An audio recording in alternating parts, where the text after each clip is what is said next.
Okay, let's continue graphing in vertex form. I look at this equation, this function. I know it's quadratic because there's a power 2 attached to my x term, so I know that that's a quadratic function.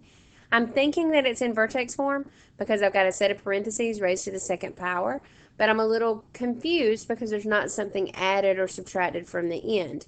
What if I put a plus 0 at the end, like that? Did I change my function in any way? When I add 0 to anything, have I changed it? No, I haven't. By adding or subtracting 0, that doesn't change. So by putting that plus 0 there, I know without a doubt that I'm in vertex form, and I know that it's equivalent to the original form. So I do know for sure now that that function was in vertex form. And so I should be able to look at it and immediately know my vertex. I know my vertex would be the opposite of that term in my parentheses, which would be -1, comma, the y-coordinate would be the number on the outside, which is 0. So this would be the vertex -1, 0. I should know from our last example that since my a value is -1, then my parabola is going to open down. So I'm starting to make predictions about my graph and can kind of do a sketch of it without having a formal graph the more I learn. I know that I could put a point at -1, 0 and sketch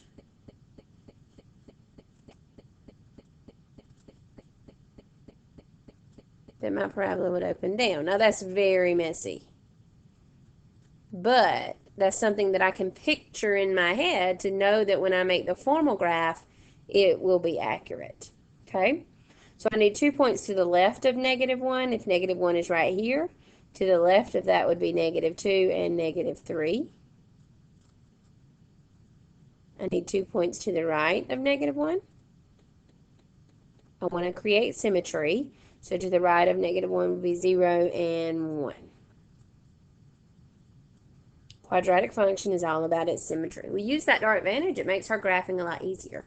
Let's start by plugging in 0. That looks pretty simple. 0 plus 1 is 1. 1 squared is 1. So the -1 plus 0 would give me a value of -1. I know that symmetry means that the point that's to the right of the vertex would have the same y-coordinate as the point to the left. So I can go ahead and put in my y-coordinate is -1. Plug in negative, let's plug in 1. I don't want to deal with a negative number. 1 plus 1 is 2. 2 to the second power is 4. The negative multiplier on the outside would make my 4 be -4. And -4 plus 0 is -4. Symmetry means that -4 would go in this direction as well. Now let's plot those points.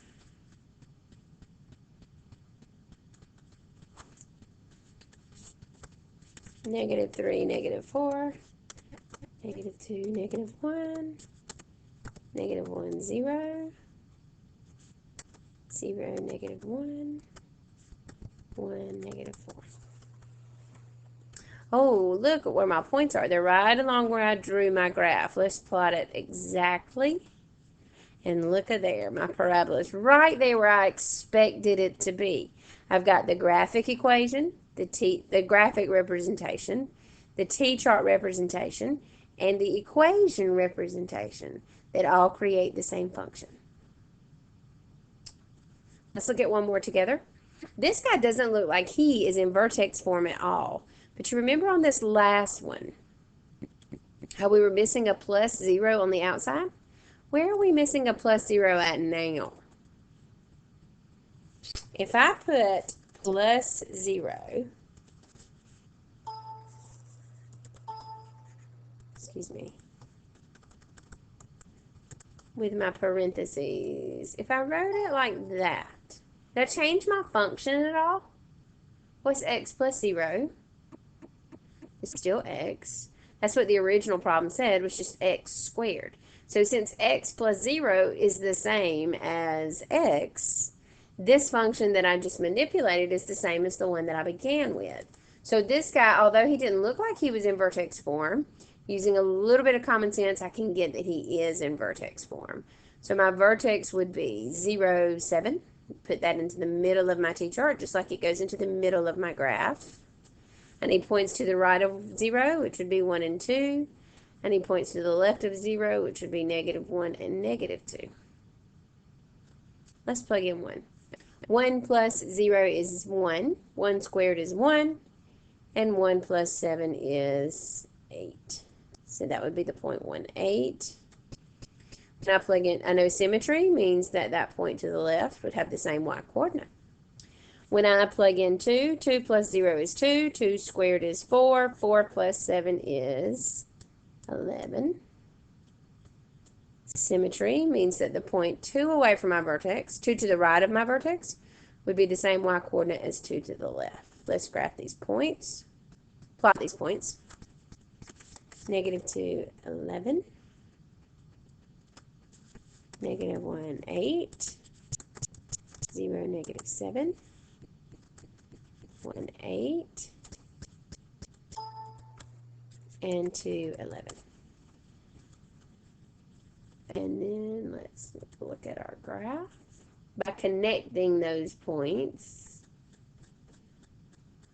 I got this point off right here, didn't I?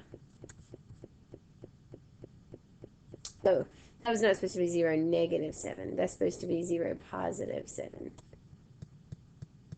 So sorry. Remember that I flipped this sign, and the opposite of 0 is -0, which is the same as 0, so I just left that coordinate to be 0. And then this guy don't flip, so that should have stayed +7, which was my mistake. And I can tell that because my vertex, I had plotted all the way down here, and when I showed the function, it didn't pass through that point. So if I look at the vertex of that function that's plotted correctly with the software, I know that I had that point wrong in my t-chart. But when there's a miss, that's an excellent learning point for you, because when your graph, when you look at that function, it doesn't match what's in your t-chart, then it doesn't match your equation. That's a way for you to find your mistakes, okay? Very nice. Okay. That is plotting a quadratic function that is in vertex form.